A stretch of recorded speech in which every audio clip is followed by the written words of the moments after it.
안녕하세요. 이슈 리뷰입니다. 여러분, 범죄인들에게 터무니없이 짧은 형량이 내려지는 사례를 보면서 가슴을 쳐본 적이 한 번이라도 있지 않으신가요? 범죄인들에게 줄 수 있는 형량은 그들의 인생을 담보로 약간의 시간을 저당 잡는 것, 아니면 고작 얼마의 벌금형에 그치는 경우도 적지 않죠. 범죄는 반드시 어떤 형태로든 피해자가 있기 마련입니다. 최소한 피해자의 입장에서 철저히 판결이 이루어져야 한다고 저는 생각합니다. 그러나 우리나라는 이상하게 피해자와 가해자로 나뉘는 순간 그 알량한 인권은 가해자에게 훨씬 더 관대하다는 생각 저만 드는 걸까요? 자신의 친딸을 무려 20년간이나 성놀이개로 삼고 아이까지 수차례 낙태시켰던 짐승만도 못한 악마 친부에게 고작 15년형. 운 나쁘게도 그 딸 입장에서는 이 세상에서 악연으로 만나 인생 전체가 엉망이 되어버렸을 텐데 그런 가해자인 친부에게 15년형이 선고되었었습니다. 가해자는 잊어도 피해자는 잊지 못하는 게 범죄 피해입니다. 사람에 따라 망각의 시간이 물론 다르겠지만 피해자 입장에서는 뇌 속의 기억을 통째로 갈아엎지 않고서는 정상적으로 살아가는 게 불가능할 것 같습니다. 가해자는 15년간 꿀같은 잠자리와 하루 3끼의 따뜻한 식사가 착실히 제공된다는 사실입니다. 그것도 치열하게 공부한 공무원들의 경우를 받으면서요. 그 비용은 모두 여러분들과 우리들이 피땀 흘려 벌어들인 돈으로 그들을 공양하며 의식주를 평생 해결해주고 있다는 면에선 어찌 보면 저를 포함해서 여러분들까지도 억울하긴 마찬가지일 겁니다.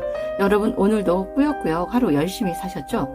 일하는 게 즐거워서 미칠 것 같지 않는 이상 힘들게 번 돈으로 범죄인들을 먹여 살린다는 생각을 하면 직접적이지는 않지만 우리도 범죄 피해자라는 생각 해보신 적 있지 않으신가요? 물론 만에 하나 억울한 판결의 희생양이 있을 수도 있겠지만 적어도 명백하고 불변의 증거가 있다면 이제는 우리나라 형벌제도에도 강력한 개혁이 필요하다고 생각합니다. 한동안 엄청난 이슈였었던 사이비 종교 교주 JMS 정명석의 성상납과 인권 유린을 한 작자도 고작 10년형을 복역하고 다시 나와서 똑같은 짓을 벌였지 않습니까?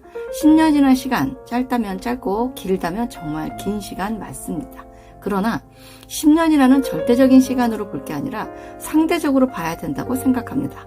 어영부영 형편없이 살았을 나쁜 인간들의 시간과 죽도록 노력하고 공부에 몰두했던 법조인들의 시간의 가치가 절대 같을 수가 없다는 뜻에서 시간의 가치는 상대적인 관점으로 보는 게 맞다고 저는 생각합니다.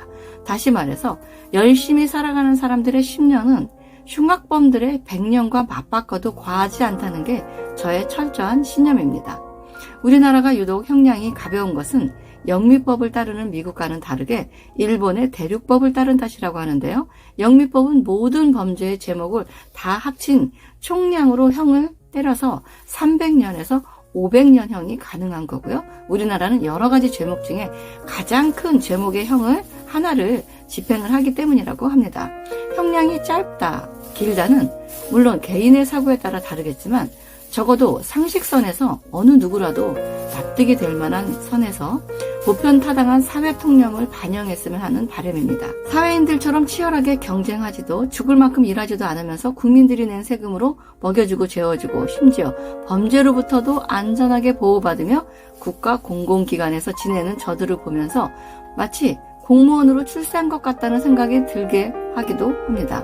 우리나라는 덴마크에 비해서 사기 범죄자가 347배가 많고 일본보다는 3배가 많다고 합니다.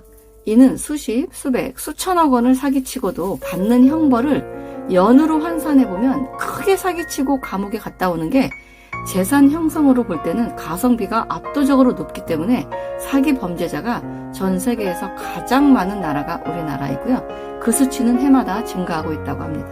참고로 죄형 법정주의는 죄인을 법률로 규정된 형벌로만 처벌해야 된다는 것이고요.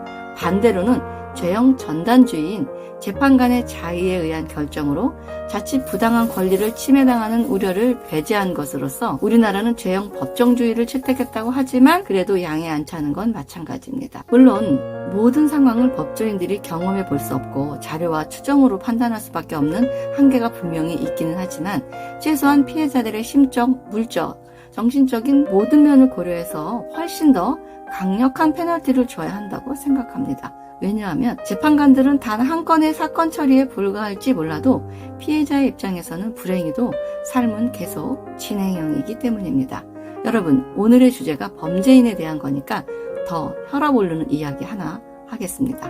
등교하는 초등 유아를 화장실로 끌고 가서 무참히 성폭행하여 아기의 장기가 다 바깥으로 튀어나와서 인공장기로 평생 대소변을 봐야 하는 영구장애아로 만든 성폭행 죄목으로 15년형 만기 출소한 성범죄자 조두순이 출소한 이후에 마땅한 직업을 갖지 못하여서 차상위인가 그것을 신청해서 매달 150만 원의 최저생活비 지원 대상자로 선정이 되었다고 합니다.